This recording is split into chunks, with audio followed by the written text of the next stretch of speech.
अगर आप सोचते हैं कि ट्रक सिर्फ सामान ढोते हैं तो आप गलत हैं, क्योंकि एक ट्रक ऐसा भी था जिसमें कोई सामान नहीं, साया बैठा था। ये कहानी है दीपक नाम के एक ट्रक ड्राइवर की, जिसने एक रात एक लड़की को लिफ्ट दी और फिर उसकी जिंदगी कभी पहले जैसी नहीं रही। ये कोई मनगढ़ंत बात नहीं, ये एक सच्ची आप बीती है। और शायद अगली बार आप जब सड़क पर हों तो कोई आपको भी लिफ्ट मांगता मिले। तो चलिए शुरू करते हैं आज की कहानी, लिफ्ट डोना। यह घटना साल 2016 की है। स्थान राजस्थान और मध्य प्रदेश की सीमा पर स्थित एक लंबा वीरान हाईवे। इस हाईवे को लोग लाशों वाला रास्ता कहते हैं, क्योंकि यहां हर साल कोई न कोई रहस्यमयी हादसा होता है। ट्रक ड्राइवरों का मानना है कि यहां रात के वक्त कोई आत्मा घूमती है जो लिफ्ट मांगती है, और जो उसे बैठा लेता है उसका कुछ ना कुछ बुरा जरूर होता है। दीपक, जो खुद 15 साल से ट्रक चला रहा था, इन बातों को बेवकूफी मानता था। वो कहता था, अरे भूत वूत कुछ नहीं होता, ये सब डरपोकों के बहाने हैं। लेकिन एक रात उसी दीपक को एक लड़की ने लिफ्ट मांगी, और उस रात के बाद दीपक कभी वैसा नहीं रहा। एक रात जिसने उसकी जिंदगी बदल दी। रात 2:15 पर दीपक अपना ट्रक लेकर कोटा से जबलपुर की तरफ जा रहा था। नवंबर की सर्दी और पूरा हाईवे कोहरे से ढका हुआ। मोबाइल नेटवर्क गायब और सामने दूर दूर तक कोई गाड़ी नहीं।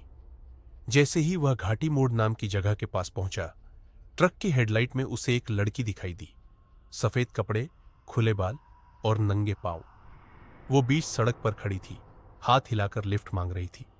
दीपक ने गाड़ी धीरे की, खिड़की से झांक कर बोला, बहन जी, इतनी रात को यहां कहां जाना है?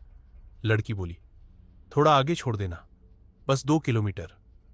आवाज बेहद धीमी लेकिन साफ थी। दीपक को थोड़ा अजीब तो लगा, पर इंसानियत के नाते ट्रक रोका और दरवाजा खोला। लड़की बिना कुछ बोले चढ़ गई और एकदम चुपचाप बैठ गई। 5 मिनट तक कोई आवाज नहीं हुई। दीपक ने पूछा, आपका नाम क्या है बहन जी? कोई जवाब नहीं। वो जब बगल में देखने लगा तो सीट खाली थी। दीपक का दिल धक धक करने लगा। उसने ब्रेक मारा, ट्रक रोका, उतर कर देखा, कोई नहीं। पर जैसे ही वो ट्रक में वापस चढ़ने लगा, पीछे से वही धीमी आवाज आई, बस थोड़ा आगे छोड़ दो। दीपक के पूरे शरीर में करंट दौड़ गया। उसने बिना पीछे देखे ट्रक स्टार्ट किया और जितना तेज चला सकता था चलाया। लेकिन ट्रक के अंदर अजीब अजीब आवाजें आने लगी, जैसे कोई बगल में बैठा हो, धीरे धीरे सांस ले रहा हो। और फिर ट्रक का पिछला हिस्सा खुद ब खुद हिलने लगा, जैसे कोई वजन रखा हो। दीपक का गला सूख गया, हाथ कांपने लगे, लेकिन वो रुका नहीं। 3 किलोमीटर बाद एक मंदिर आया जहां दीपक अक्सर प्रसाद चढ़ाता था। उसने वहीं ट्रक रोका, नीचे उतरकर घंटी बजाई और जो मन में आया भगवान से बोला, अगर तू है तो मुझे बचा ले आज। अगले ही पल उसे किसी ने पीछे से जोर से धक्का दिया। वो गिरा, लेकिन जब उठा तो देखा ट्रक चालू हालत में खड़ा था, लेकिन कोई नहीं था। उस दिन से दीपक ने एक फैसला किया, रात के बाद अगर कोई लिफ्ट मांगे, चाहे औरत हो या आदमी, मैं नहीं रुकता। आज भी दीपक जब उस हाईवे से गुजरता है तो वह मंदिर पर रुककर माथा टेकता है, और जो कोई कहता है भूत वूत कुछ नहीं होता, वो सिर्फ मुस्कुराकर चुप हो जाता है। अब करीब 3 महीने बाद की बात है। फरवरी 2017, वही कोटा जबलपुर रूट। इस बार दीपक को जरूरी माल लेकर जाना था। कंपनी का दबाव था और वो रात के समय ही निकलने को मजबूर हुआ। दिल तो नहीं मान रहा था, पर खुद को समझाया, ऐसी बातें एक बार ही होती हैं, मैं मंदिर के पास से होकर जाऊंगा। रात के 1:40 पर जब दीपक घाटी मोड़ के करीब पहुंचा तो ट्रक में कुछ खड़खड़ाहट सी सुनाई दी, जैसे ट्रक के ऊपर कुछ गिरा हो। उसने ब्रेक मारा, ट्रक से नीचे उतरा, टॉर्च जलाकर देखा, कुछ नहीं। पर जैसे ही वह ऊपर चढ़ा, उसे पीछे की खिड़की से किसी के बाल झूलते हुए नजर आए, लंबे, गीले, उलझे बाल। उसने तुरंत मुड़कर देखा, कुछ नहीं था। दीपक ने तेजी से दरवाजा बंद किया और बड़बड़ाने लगा, जय बजरंग बली, जय हनुमान, तू बचा लेना इस बार भी। लेकिन ट्रक अब अपनी रफ्तार खुद तय कर रहा था। ना ब्रेक लग रहे थे, ना स्टीयरिंग काम कर रहा था। सामने एक संकरी पुलिया आ रही थी और ट्रक उसकी तरफ तेजी से बढ़ रहा था। दीपक ने अपनी पूरी ताकत लगाकर स्टीयरिंग को घुमाया और ट्रक किसी तरह पुलिया के किनारे से बच निकला। लेकिन तभी पीछे सीट से एक लड़की की धीमी हंसी सुनाई दी, ठंडी, कंपाती, नफरत से भरी हंसी। दीपक ने हिम्मत करके पीछे देखा। वही लड़की थी, सफेद कपड़े, गीले बाल और चेहरा जैसे किसी ने जला दिया हो। वो बोली, कहा था ना, थोड़ी दूर छोड़ दो। दीपक की आंखों के सामने अंधेरा छा गया। अगली सुबह एक राहगीर को ट्रक मंदिर के पास खड़ा मिला। दीपक सीट पर बेहोश था। उसे गांव के अस्पताल ले जाया गया।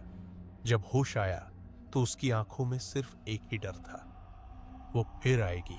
दीपक अब हर बार ट्रक लेकर निकलने से पहले हनुमान चालीसा पढ़ता, माथे पर लाल तिलक लगाता और कमर में नींबू मिर्च लटका कर चलता। पर डर उसके मन से गया नहीं था। इस बार उसे माल लेकर जाना था जबलपुर से भोपाल, और रास्ता फिर वही हाईवे काटता था। रात के करीब 12:50 थे। दीपक अपने ट्रक में अकेला था। रेडियो पर कोई भक्ति गाना चल रहा था, लेकिन अचानक रेडियो में शोर होने लगा, जैसे कोई उसमें फुसफुसा रहा हो। और तभी ट्रक की हेडलाइट अपने आप बंद हो गई। सड़क अंधेरे में डूब गई और वो फिर सामने खड़ी थी, सड़क के बीचों बीच, धीरे धीरे हाथ उठाकर लहराती हुई। लेकिन इस बार दीपक नहीं रुका। उसने स्टीयरिंग कसकर पकड़ा और ट्रक को सीधा उसकी ओर मोड़ दिया, जैसे कह रहा हो, अब जो होगा देखा जाएगा। लेकिन जैसे ही ट्रक करीब पहुंचा, वो लड़की गायब हो गई और ट्रक अपने आप एक ओर मुड़ गया, जैसे किसी ने स्टीयरिंग पकड़ा हो। ट्रक एक पुराने टूटी सड़क पर जा पहुंचा, जहां चारों ओर सिर्फ झाड़ियां, कब्रें और एक टूटा मंदिर था। दीपक डर के मारे कांपने लगा। वो जगह नक्शे में भी नहीं थी। ट्रक रुक गया, इंजन बंद, और तभी मंदिर से आवाज आई, तू आया है? तीसरी बार, अब तेरी बारी है। दीपक ने सिर उठाया। सामने मंदिर की टूटी मूर्ति थी, लेकिन उस पर उसी लड़की का चेहरा उभरा हुआ था, जलता हुआ, मुस्कुराता हुआ। दीपक ने वहीं से मिट्टी उठाकर अपने सिर पर डाली और जोर से चिल्लाया, माफ कर दो मां, क्या चाहिए तुम्हें? और तभी हवा तेज चलने लगी। मंदिर की घंटी अपने आप बजने लगी और एक तेज चीख गूंजने लगी, मेरी मौत का बदला, मेरे लहू की पुकार। दीपक अब उस टूटे मंदिर के सामने खड़ा था।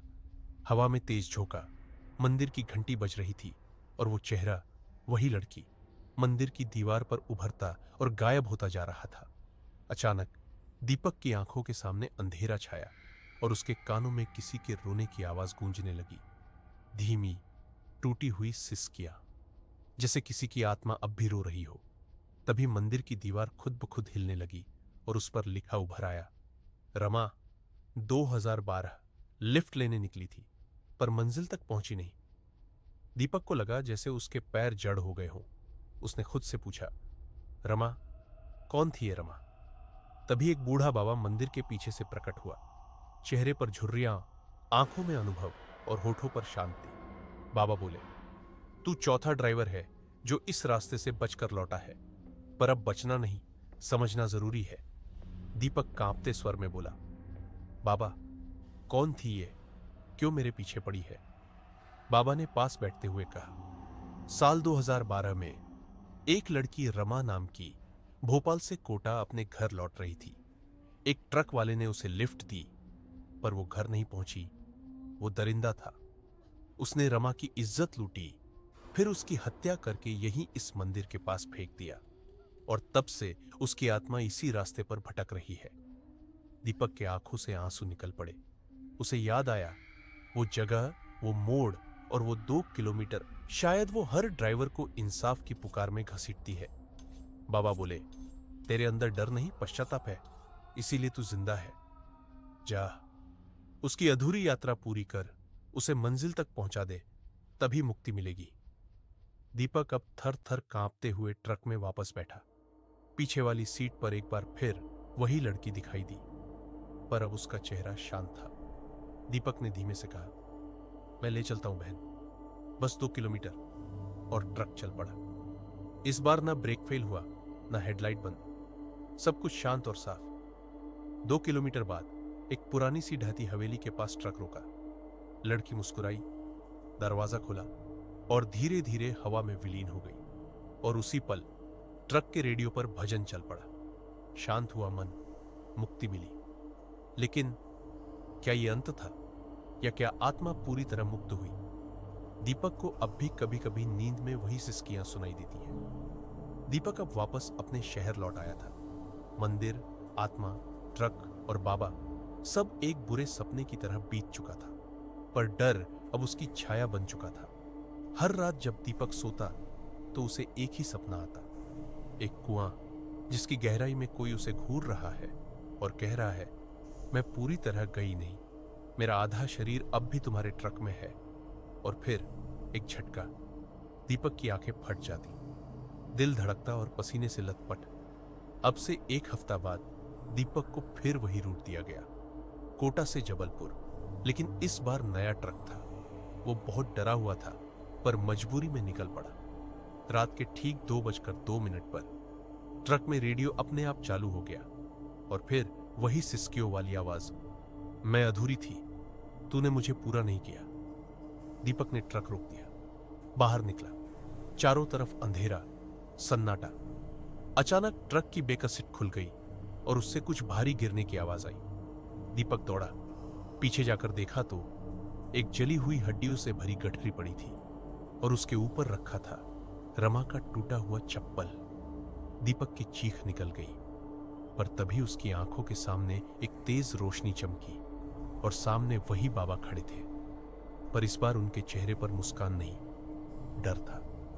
बाबा बोले, तू धोखा खा गया, वो आत्मा रमा की नहीं थी। दीपक कांपता हुआ बोला, तो फिर वो कौन थी? बाबा बोले, ये आत्मा उस पापी की है जिसने रमा को मारा। वो अब रमा बनकर सबका खेल बना रही है और तुझे अगला बनाना चाहती है। दीपक के पैरों के नीचे से जमीन खिसक गई, पीछे पलटा। ट्रक की खिड़की से वही चेहरा झांक रहा था, लेकिन इस बार उसका चेहरा 2 हिस्सों में बटा था। आधा रमा जैसा मासूम, आधा दरिंदे जैसा सड़ा हुआ, काला और खून से लथपथ। वो बोली, अब तू ही मेरा नया शरीर बनेगा। और ट्रक की सारी लाइट अपने आप जल गई। हॉर्न तेज बजने लगे, इंजन बिना चाबी के स्टार्ट हो गया और ट्रक सीधा दीपक की तरफ दौड़ पड़ा। दीपक सड़क के किनारे नाले में गिर पड़ा था। ट्रक उसके सिर के ऊपर से एक बाल की दूरी पर निकल गया, लेकिन जैसे ही वो उठा, ट्रक अपने आप रुक गया। दरवाजा खुला और भीतर से वही आवाज आई, अब आजा, तू ही मेरा नया ठिकाना है। दीपक ने ट्रक की ओर देखा। सीट पर कोई नहीं था, पर ट्रक का स्टीयरिंग अपने आप घूम रहा था, जैसे कोई अदृश्य हाथ उसे चला रहा हो। दीपक भागा, लेकिन सड़क जैसे कहीं खत्म ही नहीं हो रही थी। वो भागता गया और भागता गया। तभी बाईं ओर से एक लड़की की कराहने की आवाज आई, बचाओ, कोई है क्या? उसने पलट कर देखा। झाड़ियों में एक लड़की पड़ी थी, सफेद कपड़े, बाल बिखरे हुए, बिल्कुल रमा जैसी। दीपक रुका, सांस थामी, फिर डरते डरते पास गया और पूछा, तुम रमा हो? लड़की ने आंखें खोली और बोली, नहीं, मैं वो हूं जिसकी लाश अब भी तेरे ट्रक में है। अचानक उसका चेहरा धुएं में बदल गया और वो उसी ट्रक के ऊपर जा चढ़ी जो बिना ड्राइवर के अब उसकी तरफ तेजी से बढ़ रहा था। दीपक ने देखा, ट्रक के डिजिटल डिस्प्ले पर लिखा था, डेस्टिनेशन दीपक, गंतव्य दीपक। उसकी चीख निकल गई, भगवान, कौन है ये? क्या चाहती है मुझसे? और तभी उसे फिर वो बाबा मिले, लेकिन इस बार कपड़े खून से सने हुए, आंखें लाल और शरीर आधा जला हुआ। बाबा बोले, अब तुझे भी समझ आ गया होगा, वो आत्मा रमा की नहीं, रमेश की है। वही ट्रक ड्राइवर जिसने रमा को मारा और खुद आत्महत्या कर ली। उसकी आत्मा अब औरतों की शक्ल लेकर ट्रक ड्राइवर्स को फंसाती है ताकि कोई उसकी लाश की जगह ले सके। दीपक की आंखें फटी रह गई, क्योंकि वो याद आया जब उसने ट्रक लिया था तो ड्राइवर सीट के नीचे से बदबू आ रही थी। वो रमेश की जली हुई बॉडी थी जिसे छिपाकर नया ट्रक बना दिया गया था। अब दीपक जान गया था, इस खेल में वो सिर्फ एक ड्राइवर नहीं, अगला शरीर है जिसे रमेश की आत्मा अपनी जगह रखकर मुक्त होना चाहती है। और अगर दीपक आज रात 3:03 तक ट्रक से बाहर नहीं निकला तो अगली सुबह वो रमेश बन जाएगा। अब क्या होगा? दीपक के पास 1 घंटा बचा है। सामने ट्रक है, पीछे आत्मा और चारों ओर सिर्फ मौत की परछाइयां। घड़ी की सुइयां धीरे धीरे 3 बजे के करीब पहुंच रही थी। हर टेक दीपक के दिल पर हथौड़े की तरह लग रही थी। बाबा गायब हो चुके थे। सामने ट्रक, इंजन स्टार्ट, हेडलाइट जलती हुई और ड्राइवर सीट पर अब कोई बैठा था। दीपक ने कांपते हाथों से मोबाइल निकाला, टॉर्च ऑन की, लेकिन सामने जो दिखा उसने उसकी आत्मा को भी जला दिया। रमेश, जला हुआ, आधा कंकाल, आधा सड़ा हुआ चेहरा, वो ट्रक चला रहा था और उसकी आंखें सीधी दीपक को घूर रही थी। वो बोल रहा था, पर उसकी आवाज में सैकड़ों आत्माओं की चीख गूंज रही थी।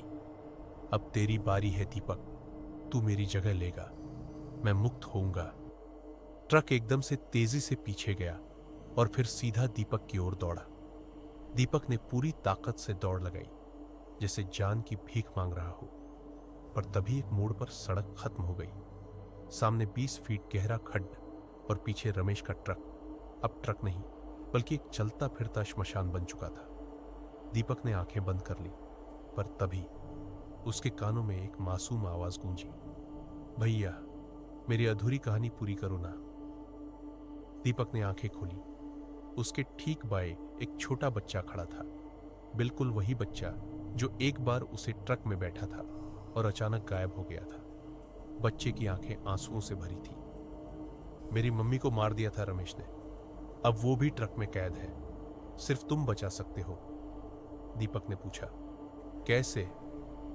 बच्चा बोला, ट्रक को उसी कुएं में गिरा दो जहां मेरी मम्मी की लाश फेंकी थी, तभी आत्मा मुक्त होगी, नहीं तो तू भी जल जाएगा। अब दीपक के पास 2 मिनट थे।